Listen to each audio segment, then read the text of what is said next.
It is July 26, 1718. Nassau Harbour, New Providence Island, the Bahamas. For 5 years, this has been the most dangerous port in the Atlantic, a place where no flag flies but the black one, where more than 1,000 pirates drink, fight, and divide the spoils of every merchant route from the Carolinas to the Spanish Main. The harbour is a forest of masts. The fort on the hill has no garrison. Its cannons point at nothing in particular, some half buried in sand. The town behind it is a sprawl of canvas tents, timber shacks, and tavern fires. Benjamin Hornigold, Charles Vane, Jack Rackham, Anne Bonny, they are all here, or have been, or will be again. And now, rounding the point into that harbour, come 7 ships.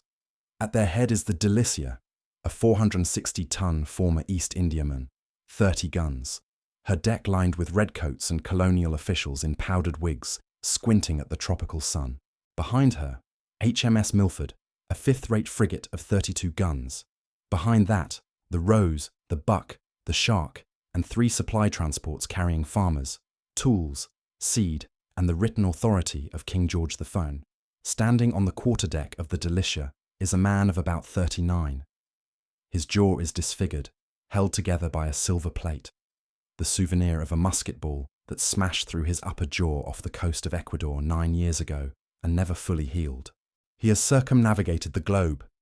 He has rescued the real Robinson Crusoe from a Pacific island. He has captured a Manila galleon under fire. He has spent every penny of his prize money on legal fees and never received what he was owed. His name is Woodes Rogers. He is the first royal governor of the Bahamas, and he has come to do what no naval squadron, no act of parliament, and no other man has managed to do. He has come to end the golden age of piracy. Subscribe now. Because this is the story of the pirate hunter who destroyed the pirate republic and paid for it with everything he had. To understand why Woodes Rogers matters, you have to understand what Nassau had become by 1718, and why nobody in London had done anything about it. The War of the Spanish Succession ended in 1713 with the Treaty of Utrecht. For over a decade, that war had employed thousands of privateers, men licensed by European crowns to attack enemy shipping for profit. When the peace came, those licenses expired overnight. Suddenly, the Atlantic was full of experienced, well-armed sailors with no legal employment, no pensions, and no prospects. The Royal Navy itself was being downsized.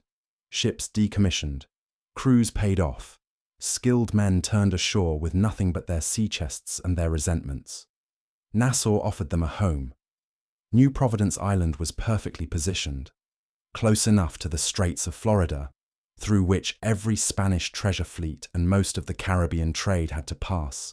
The island had a natural harbour, deep enough for sloops and brigantines, but too shallow for the heavy warships that might have been sent to clear it. The British Crown had nominal sovereignty, but the last governor had fled years before, chased out by a combined French and Spanish raid in 1703, and nobody had replaced him. The island was, in effect, ungoverned. By 1716, Nassau was a pirate republic in all but name. Estimates vary, but at its peak the island harboured somewhere between 500 and 2,000 active pirates, along with their crews, consorts, fences, and the tavern keepers who served them. There was no functioning government, no customs house, no court of law. The harbour was choked with stolen prizes. Power was held by whoever commanded the most guns and the most men. Benjamin Hornigold was the closest thing to a leader, a former privateer who had declared himself a pirate around 1713 and who mentored, among others, a young man named Edward Teach. Teach would shortly leave Nassau and become the pirate the world would remember as Blackbeard. The cost to British commerce was staggering. Insurance rates on Caribbean routes tripled and then quadrupled. Merchant captains refused to sail without armed escort. The governors of Virginia, South Carolina, and Jamaica sent increasingly desperate dispatches to London describing an Atlantic economy being strangled by piracy. Ships were being taken within sight of colonial harbours. Crews were beaten, marooned, or pressed into pirate service. The Royal African Company reported losses in the tens of thousands of pounds. London's problem was straightforward but stubborn. Sending a naval squadron to clear Nassau would be expensive, and the pirates would simply scatter into the quays, regroup, and reassemble elsewhere. What was needed was not a battle, but a government, someone willing to go to Nassau, plant the flag, offer the pirates a chance to walk away, and then hold the island against anyone who refused. That someone, it turned out, was Woodes Rogers. Rogers was born around 1679 in Bristol, England, one of the great seaports of the age, a city built on maritime trade and the money that flowed from it. His father was a prosperous sea captain and merchant. Young Woodes grew up among ships, wharves, and the counting houses of Bristol's waterfront. He married well. His wife, Sarah Whetstone, was the daughter of Rear Admiral Sir William Whetstone, a connection that linked him to the upper reaches of the naval establishment. Rogers was a merchant mariner by profession, not a naval officer, a distinction that mattered in an age when the Royal Navy and the merchant fleet were separate worlds with separate hierarchies. Rogers belonged to the commercial world, but he understood the military one. In 1708, at the age of about 29, he undertook something that would define the rest of his life. He organized and led a privateering circumnavigation of the globe, the Circumnavigation, 1708-1711. The expedition sailed from Bristol on August 1st, 1708, with 2 ships, the Duke, a 320-ton vessel carrying 30 guns and a crew of roughly 170, and the Duchess, 260 tons, 26 guns, 151 men. The ships were funded by a consortium of Bristol merchants who expected a return on their investment. Rogers was the commander, but he answered to a ship's council that included his financial backers. His sailing master was one of the most extraordinary navigators in maritime history, William Dampier. Dampier was a phenomenon. A former buccaneer turned Royal Navy captain, turned published author, he had already circumnavigated the world twice. His journals, meticulous observations of currents, winds, coastlines, and indigenous peoples, had been read by everyone from Jonathan Swift to the Lords of the Admiralty. He was brilliant, experienced, and by 1708, aging and increasingly difficult to manage. Rogers handled him carefully. Dampier's knowledge was indispensable, but his authority was advisory, not executive. It was a delicate arrangement, and it worked, largely because Rogers had the temperament to listen without surrendering command. The rescue of Alexander Selkirk. On February 1st, 1709, Rogers' ships anchored off Masa Tierra, one of the Juan Fernandez Islands, roughly 400 miles off the coast of Chile. They had come for fresh water and provisions. What they found was a man. He was standing on the beach in goatskins. His name was Alexander Selkirk, a Scottish sailing master who had been voluntarily marooned on the island 4 years and 4 months earlier after a violent dispute with his captain, Thomas Stradling, of the privateer Cinque Ports. Selkirk had demanded to be put ashore rather than continue in a ship he believed was unseaworthy, and Stradling had obliged, leaving him with a musket, a hatchet, a knife, a cooking pot, a Bible, and his bedding. Selkirk had survived by hunting feral goats, descendants of animals left by earlier visitors, building huts from pimento wood, and reading his Bible aloud to keep himself sane. He fashioned clothing from goatskins stitched with a nail. He wore out his shoes and went barefoot until his feet were calloused to leather. He was so adapted to the terrain that he could outrun any sailor over the island's rocky hillsides. When Rogers' men reached him, he had nearly forgotten how to speak coherently. Rogers noted in his journal that it took Selkirk some time to recall his English and form sentences clearly. Rogers took Selkirk aboard the Duke, made him a mate, and recorded the encounter in meticulous detail. When Rogers' journal was published in 1712, as A Cruising Voyage Round the World, Selkirk's story captivated England.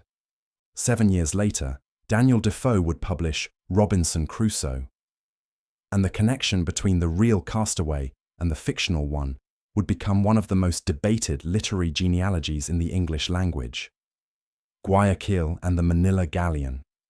In April 1709, Rogers led a combined overland and amphibious assault on the Spanish colonial city of Guayaquil, in what is now Ecuador. The operation was audacious. Rogers' men landed at night, crossed a river, and took the city by surprise before the garrison could mount an organized defense. The city was ransomed for 30,000 pesos. But the victory came at a terrible personal cost. During the fighting, Rogers was shot in the face. A musket ball struck his left cheek, tore through his upper jaw, shattered teeth and bone, and lodged in the roof of his mouth. Contemporary accounts, including Rogers' own, describe him spitting out fragments of teeth and jawbone. He could not eat solid food for weeks. Part of the ball was never successfully extracted. For the rest of his life, his face bore the wound, a disfigured jaw that would later be stabilized with a silver plate. He was 30 years old. He did not relinquish command. Later in the voyage, in December 1709, Rogers' ships engaged a Manila galleon off the coast of Baja California, the Nuestra Señora de la Encarnación Desengaño, a richly laden treasure ship on the annual run from Manila to Acapulco. The galleon was captured after a fierce fight. During the engagement, Rogers was shot through the left ankle and spent weeks unable to walk. A second, larger galleon, the Nuestra Señora de Begoña, proved too heavily armed and escaped after a separate engagement in which the Duchess was badly mauled. The expedition returned to England in October 1711. Rogers had circumnavigated the globe, captured prizes worth an estimated $800,000, and been grievously wounded twice. He was celebrated, and then the money vanished. His financial backers went to court over the prize shares. The East India Company, whose monopoly Rogers' captures had arguably infringed, lobbied against him. Legal fees consumed what remained. By 1715, the man who had circled the world was petitioning the crown for relief. He had done extraordinary things and been left with almost nothing to show for them, except a reputation. And in 1717, that reputation brought him to the attention of the men in London who needed someone for Nassau. Rogers' appointment as governor of the Bahamas came with two instruments of power. The first was a royal commission granting him civil and military authority over the islands. The second was a royal proclamation, the King's Pardon, also called the Act of Grace, dated September 5, 1717. It offered a full and unconditional pardon to any pirate in the Caribbean who surrendered to a British authority before September 5, 1718, and swore an oath to abandon piracy. No trial, no punishment, a clean slate. It was an extraordinary gamble. London was betting that most pirates, confronted with a credible government and a genuine amnesty, would choose a pardon over a noose. Rogers sailed from England in April 1718 aboard the Delicia, escorted by HMS Milford, the Rose, and the sloops Buck and Shark. He carried soldiers, colonial officials, a company of settlers with farming tools and seed, and the weight of the entire British government's authority in his commission. He arrived at Nassau on July 26, 1718. What happened next unfolded with a speed that surprised everyone, including, perhaps, Rogers himself. The pardon. Most of the pirates accepted. The mathematics were simple. Rogers had warships in the harbour, soldiers on the transports, and the King's seal on his commission. The alternative to the pardon was a fight they would lose, followed by a trial they would lose, followed by a rope. Benjamin Hornigold, the man who had effectively founded the Nassau Pirate Republic, the man who had mentored Edward Teach, walked up to Rogers, accepted the King's grace, and shook his hand. Henry Jennings did the same. So did hundreds of others. Within days, the Pirate Republic had dissolved, not with a broadside, but with a bureaucratic process and a stack of signed oaths. Vane's escape. But one man refused.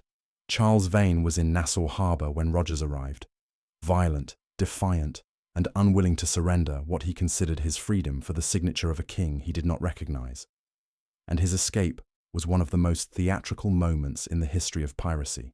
As Rogers' squadron entered the harbour, Vane loaded a captured French prize vessel with every combustible he could find: tar, pitch, gunpowder, rope, timber.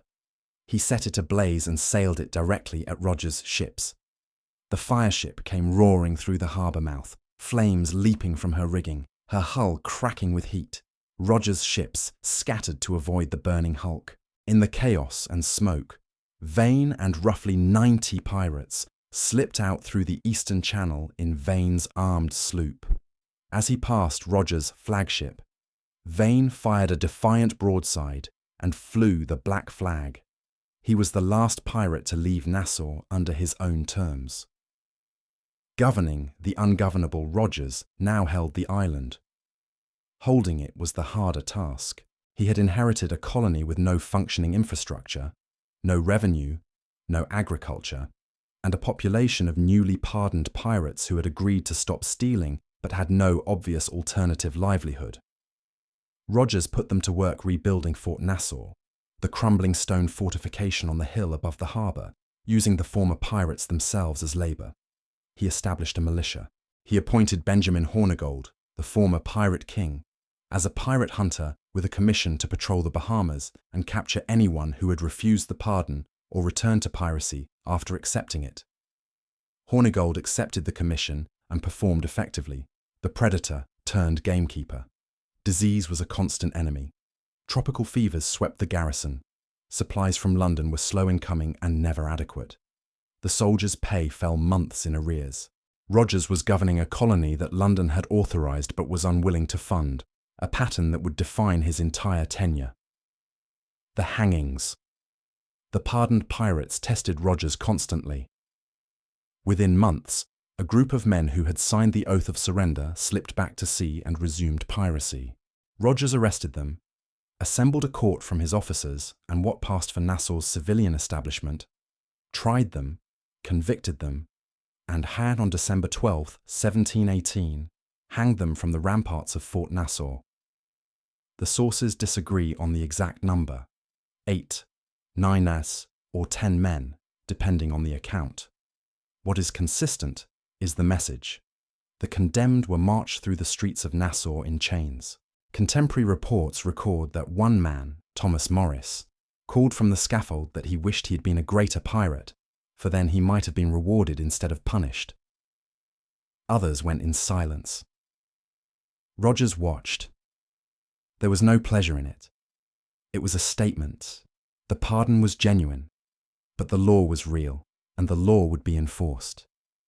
The hangings broke the back of organised piracy in Nassau. No serious pirate operation used New Providence as a base again. The price Rogers paid. But his personal ordeal was only beginning. The Crown had given him a title and a commission, but almost no money. In 1720, the War of the Quadruple Alliance brought the threat of a full-scale Spanish invasion. Rogers, with a skeleton garrison, a crumbling fort, and an empty treasury, had to prepare the island for an assault that could come at any time. He fortified the harbour approaches. He organised the militia. He spent his own money. He borrowed against his own name. He wrote to London with increasing urgency. The reinforcements never came. By 1721, Rogers was physically broken and financially destroyed. He was recalled to England, where his creditors closed in. He was imprisoned for debt. His wife, Sarah, left him, whether by formal divorce or permanent separation. The records do not entirely agree. The man who had ended the golden age of piracy was sitting in a debtor's cell. It took years, but Rogers fought his way back. In 1728, the Crown reappointed him as governor of the Bahamas, this time with a proper salary and institutional support. He returned to Nassau and governed competently. He strengthened the fortifications, regularized the administration, and oversaw the slow transformation of a pirate settlement into a functioning colonial town. He died there on July 15, 1732, aged about 53. The cause of death is unrecorded. He was buried on the island. No monument marked his grave for centuries. Here is the great irony of Woodes Rogers' life. He rescued Alexander Selkirk, the castaway whose story fed directly into Robinson Crusoe. one of the founding texts of the romantic adventure novel. When Daniel Defoe published it in 1719, the year Rogers received his commission, the book presented the isolated man against the sea as a figure of courage, ingenuity, and spiritual renewal. It romanticized the very world Rogers had spent a decade surviving and would spend the rest of his life trying to govern. The real Selkirk and the fictional Crusoe are not the same. Defoe's Crusoe is shipwrecked, not self-marooned. His island is in the Caribbean, not the Pacific.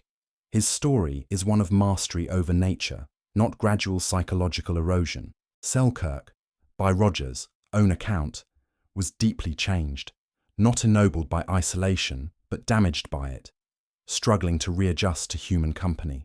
But the thread connecting them runs directly through Rogers' published journal.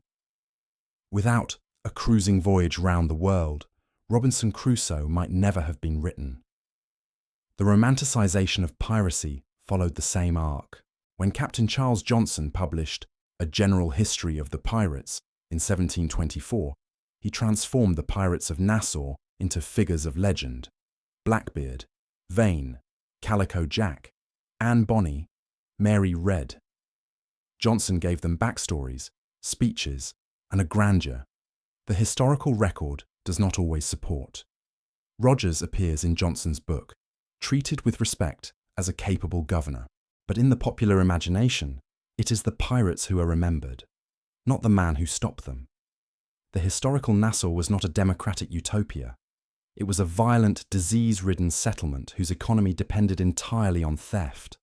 The pirates terrorized merchant sailors, men who were themselves poorly paid and harshly treated, and disrupted the trade networks that fed entire colonies.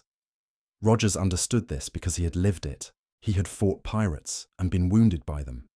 He did not romanticize the men he pardoned, and he took no pleasure in hanging the ones who broke their oaths. The facts and the legends do not align. They rarely do. Rogers has had a modest but faithful afterlife in popular culture.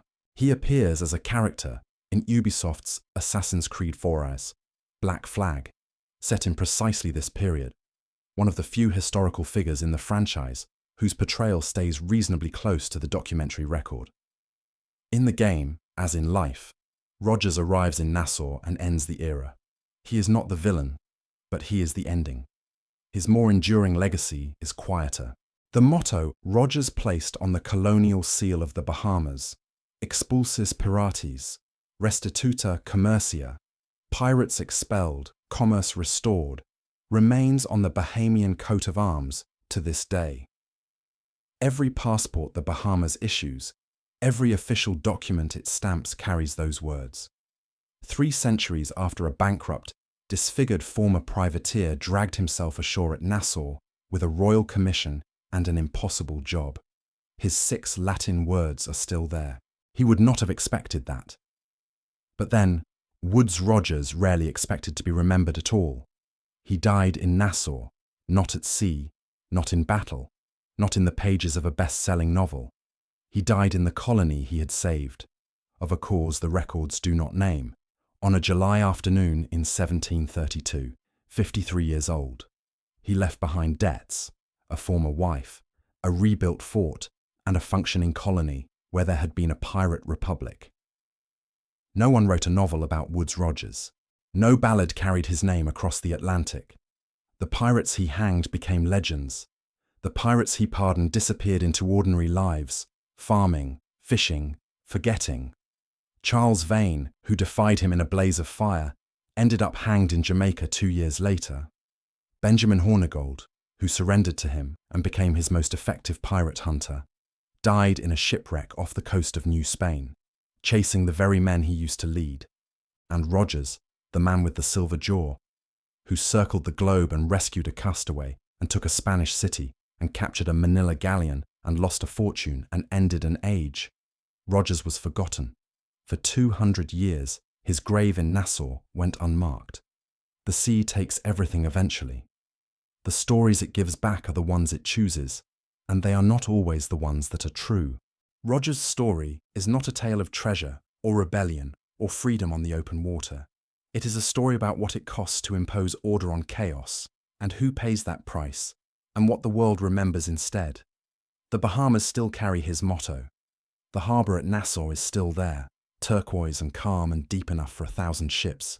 Tourists walk its quays and photograph its pastel buildings and do not know his name. The fort on the hill is a ruin again, open to the sky. The sea beyond it stretches to the horizon, unmarked, unhurried, and indifferent to every story ever told about it. The sea remembers. It always remembers. But it does not always tell.